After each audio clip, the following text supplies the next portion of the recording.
Bix Weir, analyst and researcher, has some great material for our silver aficionados. Welcome on your debut appearance here on Goldseek, Bix Weir. Hey, thank you very much for having me. Before we get into anything else, let's talk silver. I think I mentioned before the discussion that you make some astounding claims regarding, I think, the prospects for AG. My listeners have had their eardrums worn out on the reasons behind why we need silver in every portfolio, everything from the astounding industrial applications that detractors try to use as a reason not to own silver. And so you've got some great material as to why even 3-digit silver may be a low ball estimate. My interest in silver goes back 17, 18 years with GATA in the early days, and we knew people were rigging the markets. We didn't know how. We didn't know exactly who it was. And we thought it was the banks. And mainly it was gold back then. But, once you learn about the silver story and what's going on behind the scenes and how little there is left, you quickly make the realization that silver is a much better metal to own as far as potential for appreciation when the manipulation ends. I worked with GATA for 10 years, with Bill Murphy and Chris Powell, trying to track down who's doing this market rigging, who's doing the price suppression. And I kind of split off in about 2008, 2009 because I think I discovered who was doing it and why they were doing it. And it's all done with computers and derivatives. As we know, the amount of derivatives that are traded vastly exceeds the amount of physical metal out there. So, my work in the last 7-8 years has been tracking down, who writes these programs to rig the markets, how rigged are they, what kind of volumes are we talking about, such that they can slam the price of silver from $50 down to $20 with a click of a mouse. And that's kind of where this strange trip led me, and it led me right to the halls of the Federal Reserve and the U.S. Treasury. So we go from there. They have full control right now, and I do believe that they will let go of that control at some point, and that's when you want to be in physical silver, holding it in your hands and ready to ride that price to the moon. Exactly.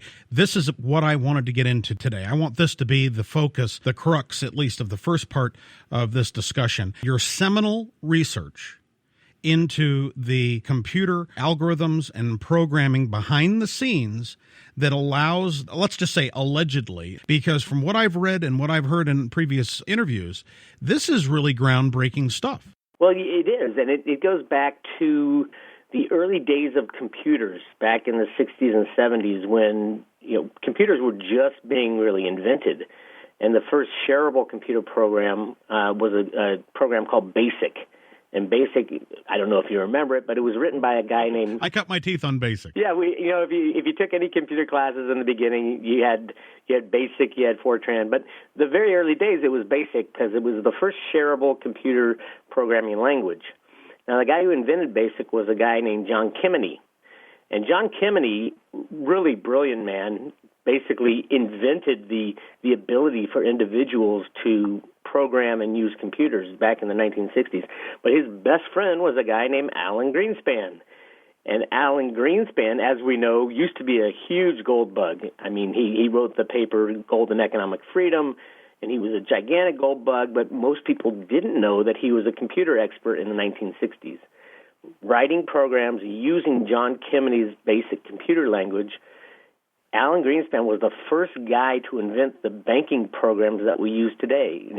Today we look around, it's like everything is electronic money. There's very little physical money and very little gold and silver. It's all electronic. But Alan Greenspan was the guy who wrote the very first programs, and he was working with Arthur Burns, who was his mentor.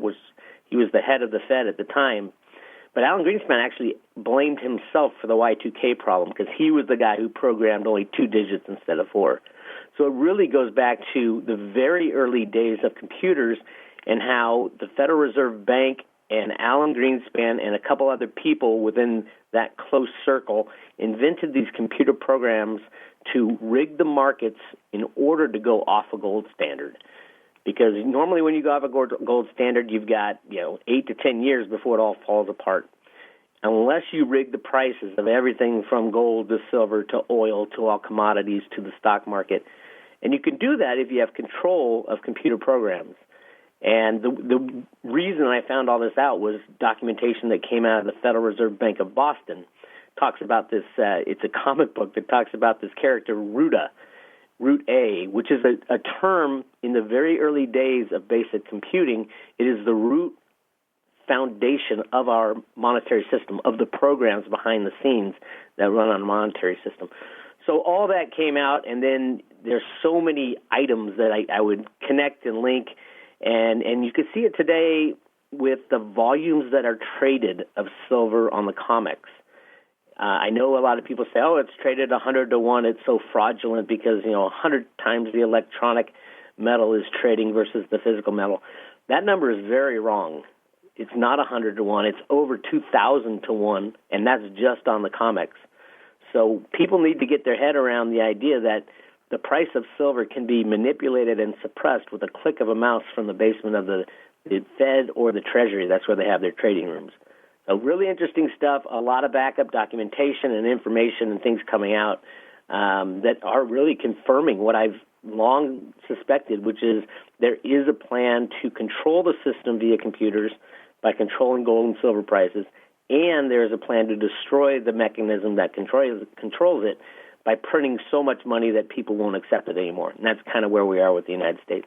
Who'd have thought that Sir Dr. Alan Greenspan is Mr. Robot, is Elliot? It's better than science fiction. Major hat tip for, I think, being the first to uncover this and make it public in a very easy-to-understand way. Can you give us a quick synopsis, 3 bullet points from your excellent article that we've already published, we're going to publish again and keep disseminating it, but 3 of Bix Weir's favorite bullets for why silver is a 3-digit plus metal and how it's going to get there? The first one, and the most important, if this manipulation ends, which I think it will at some point, it's going to come down to who has physical in their own possession, physical silver in your own possession, not held anywhere else.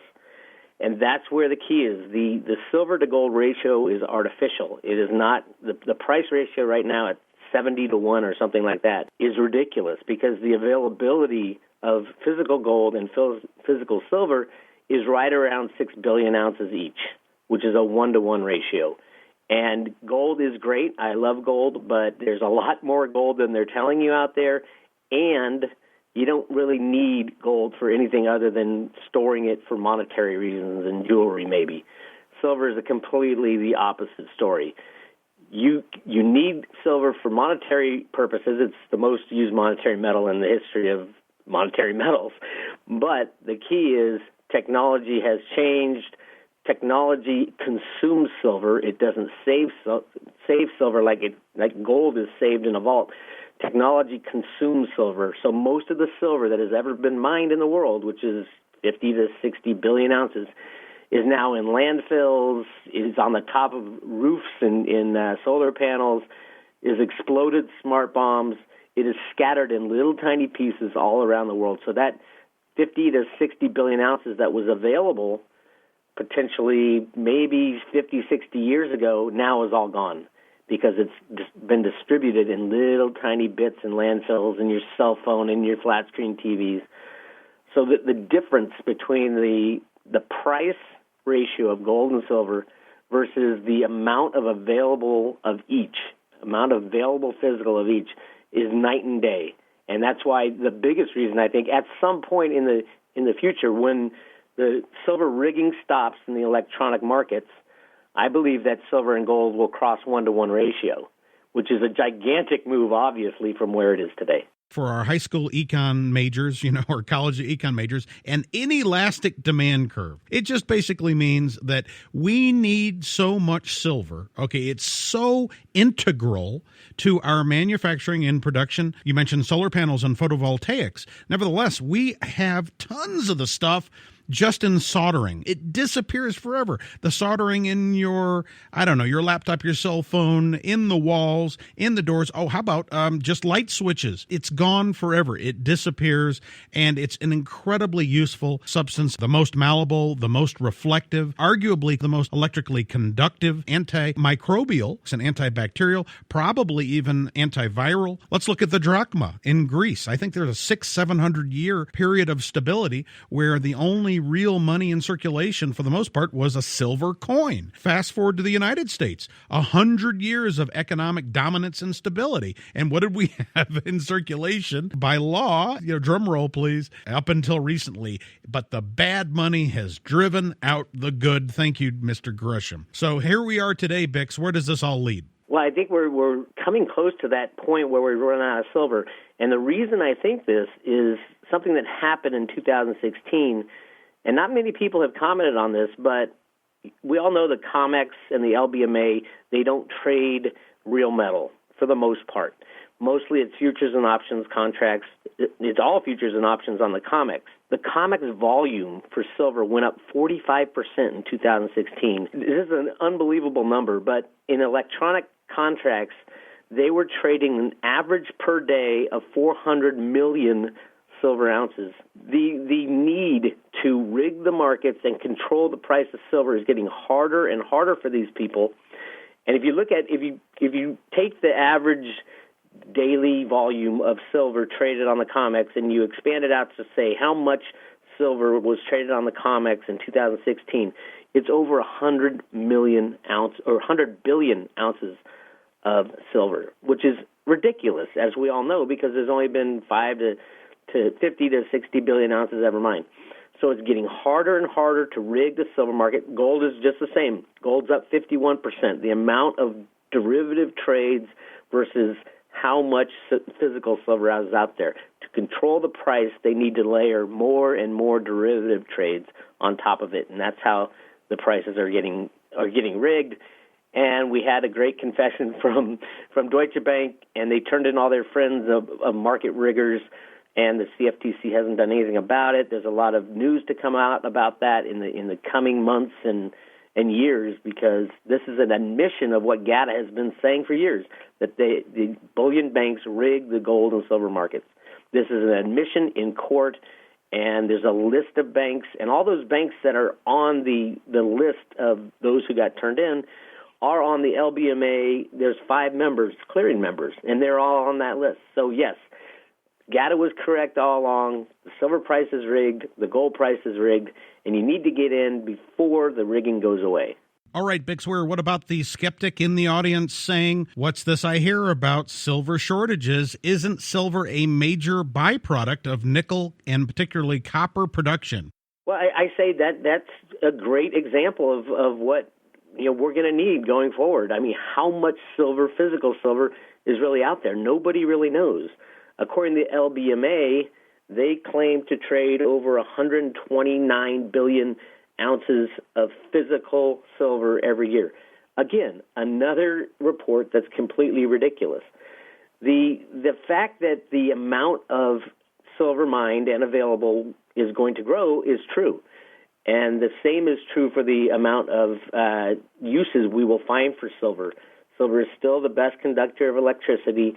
We are living in a technological age, and those inventions and technologies that Donald Trump talked about in his inauguration speech are coming true, and they will stop holding back the ability for people to create and innovate new electronic forms of energy, forms of communication going forward. Really exciting for silver, and I'm glad that there's more silver.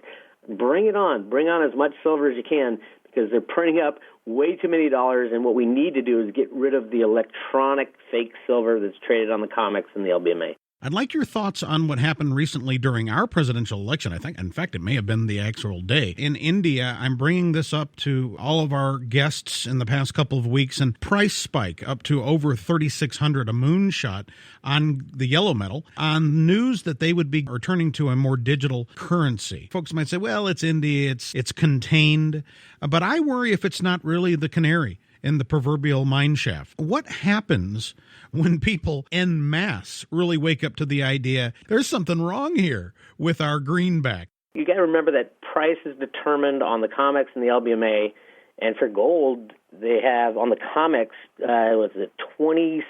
28 million ounces of electronic gold trade every day on the COMEX.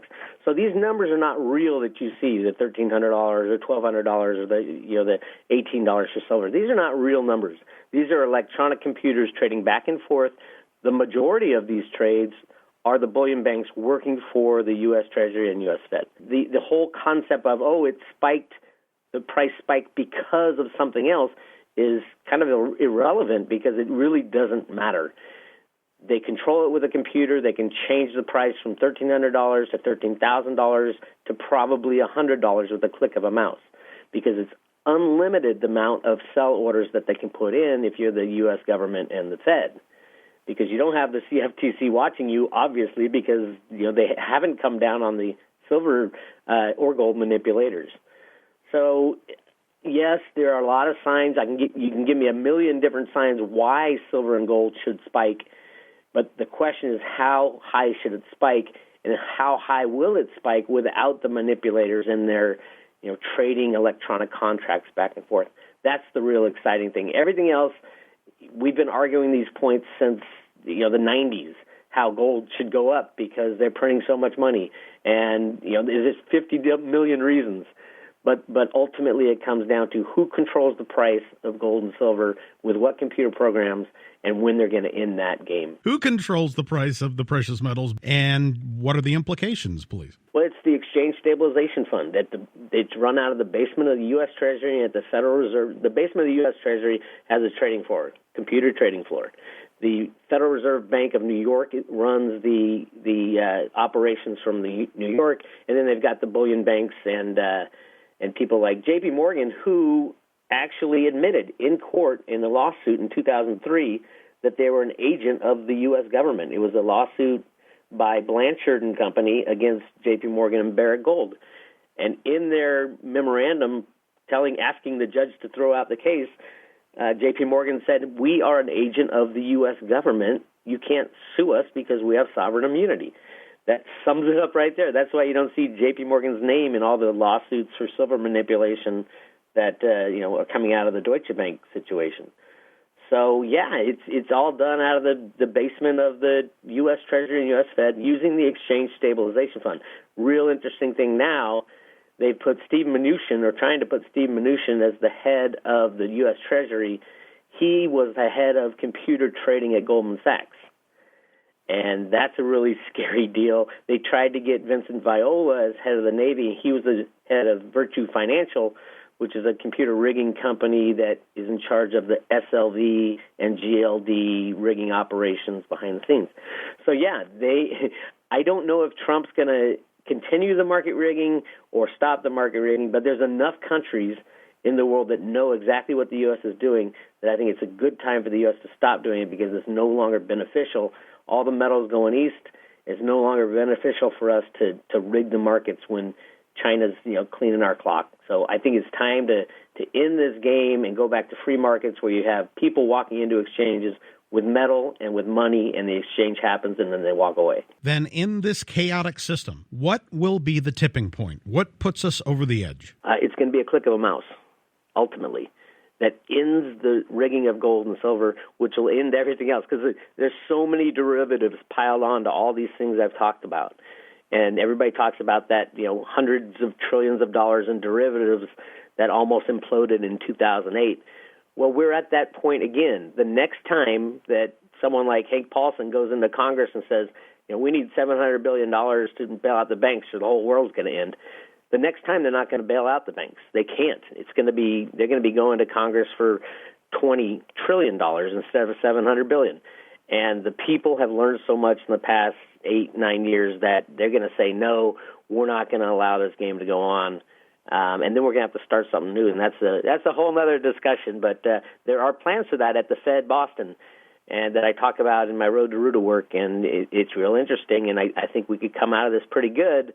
But a lot of people will lose a lot of virtual assets. Obviously, our officials have carte blanche opportunity, deep pockets, or maybe they have the deepest of pockets. As you mentioned, they're in cahoots, if you will, with J.P. Morgan, and that's nothing new. I mean, go read about the actual J.P. Morgan himself, even the creation, as I understand it, of the Federal Reserve. This is nothing new. Obviously, there's going to be people listening to our voices who own Street Track's SLV, the silver ETF, and there are other paper promises out there. It seems as though you would be an advocate of physical precious metals. Definitely. All our exchanges today, the stock markets, the COMEX, the LBMA, are all run on fractional reserve systems, and you can tell by the volumes traded.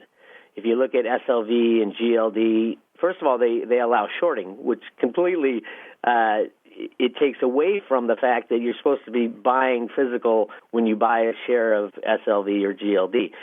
By allowing shorting, people are buying thinking they own an ounce of physical silver when they don't because it's been shorted.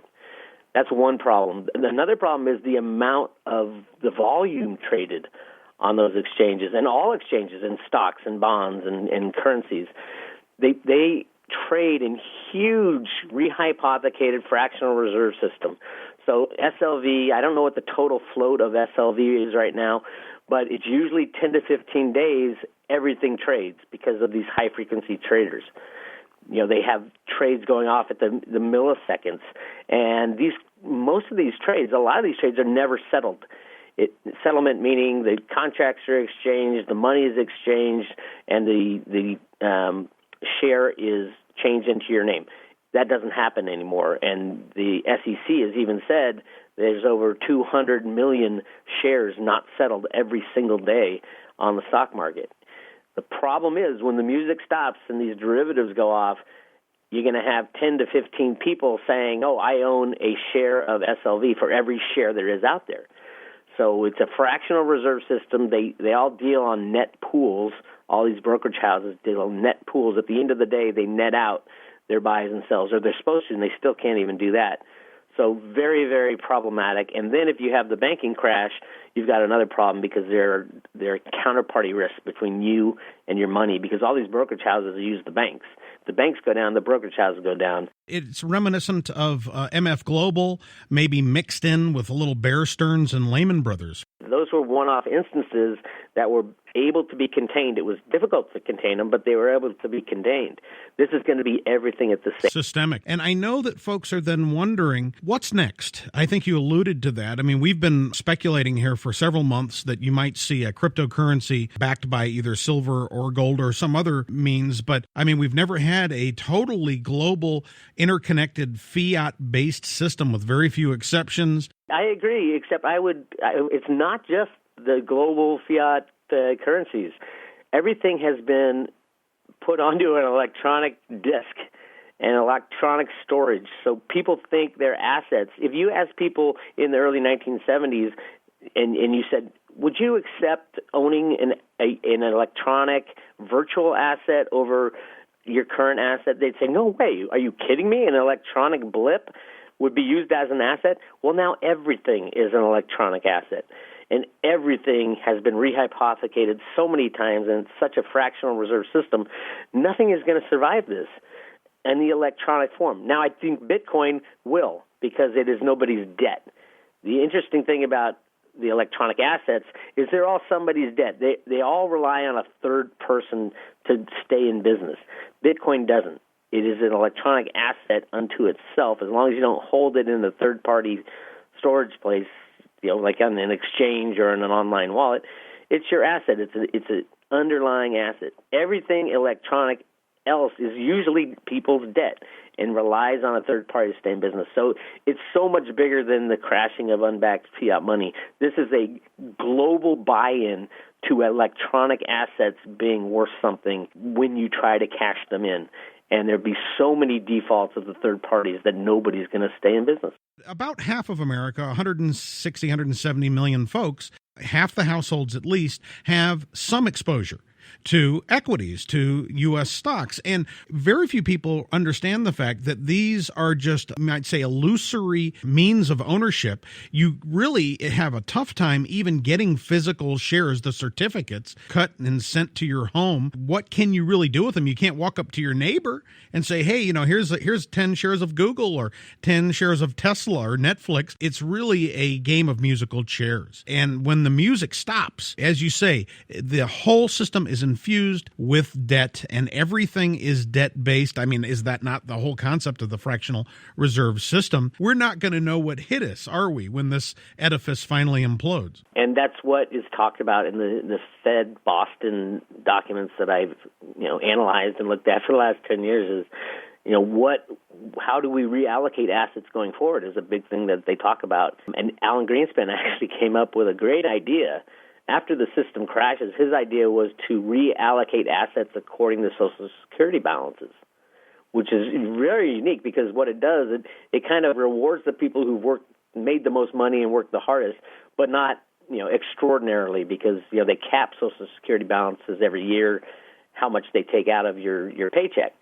So it kind of and it gets the older people who paid mostly into Social Security, they get most first because you got to take care of the old people first. So it's a great idea, but even in the Fed Boston comics and in the teacher's guide to these comics and in the discussions they have about it, they say, we don't know if the people are going to accept something like this. I'm a listener who bought silver in 2011 at the peak around $50, and I've been burned. I'm not happy about it. Convinced me to hold it past 50, and where will it be? Where will it go? Well, I plan on holding silver until the manipulation ends.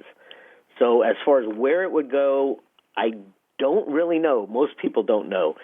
The ratio between gold and silver is 70 to 1 currently, and the amount of physical available is probably 5 to 1, 5 ounces of gold for every 1 ounce of physical silver because all the gold is being saved and all the silver needs to be used. So you can draw your own conclusions. I give many big numbers when I do the analysis because that's what comes out. Without manipulation, we're going to see somewhere, at least for a short time, somewhere around a 1-to-1 ratio, price of gold to the price of silver. I have a bevy of additional questions. We'll have to save that for another chat. Bix Weir, please tell people more about Road to Route A, what they'll find, and why they need to bookmark that site. RoadToRuta.com is my website. I have a YouTube channel, Road to Ruta, and it has a video on there explaining what the Road to Ruta theory is because it takes a little while to get used to it. Come on by, put your email in, and you'll get free emails on information that I look at every day. Great stuff. Can't wait to have you back. Great. Sounds good.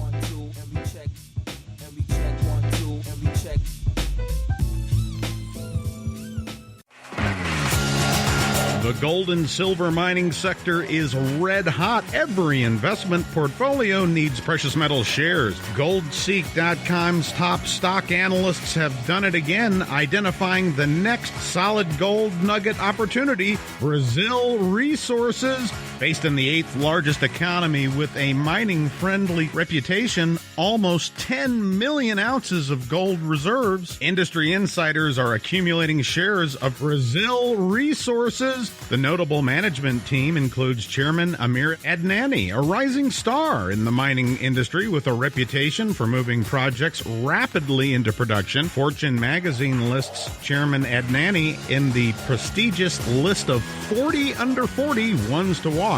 Plus, shareholders benefit from the insights and backing of enigmatic Brazilian billionaire Mario Garnero, CEO of Brazil Invest Group, the nation's foremost merchant and investment bank, and founding director. Their São Jorge project is 100% owned with paved highway access, a nearby workforce, and a hydroelectric power source near the major gold deposits. Their next top project includes 3 deposits identified by major gold producers, plus their RIA project, which is a joint venture with Areva, benefits from a $10 million treasure map in the hottest address for uranium production in Canada. But the story gets even more exciting with their Whistler project, offering geographic diversification in South Central Alaska. To find out more about this unique opportunity, please direct your web browsers to BrazilResources.com. At Yahoo Finance, ticker symbol BRI.V. Remember to ride the exciting gold stock run of 2016 and beyond. Your portfolio will thank you for adding shares of Brazil Resources. Goldseek employees may or may not own shares. Nothing contained herein should be construed as investment advice.